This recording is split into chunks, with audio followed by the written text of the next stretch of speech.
Żagħżugħ ta' 21 sena mill-Belt weġġa' ħafif wara inċident ta' traffiku li seħħ fil-Belt Valletta u li fih kienu involuti 3 karozzi li waħda minnhom kienet ipparkjata.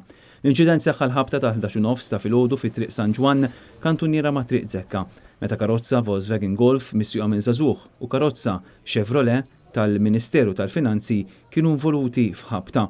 Mal-ħabta l-karozza ta' Żagħżugħ ħabtet ma' karozza oħra Volkswagen Golf li kienet ipparkjata fi triq San Ġwan u nqalbet ta' taħt fuq. Fil-post issejħu l-membri mid-Dipartiment tal-Protezzjoni Ċivili li jgħinu li Żagħżugħ joħroġ mill-karozza kif ukoll l-ambulanza li ħadet li Żagħżugħ l-isptar Mater Dei l-aktar kura fejn instab li ġarrab ġrieħi ħfief.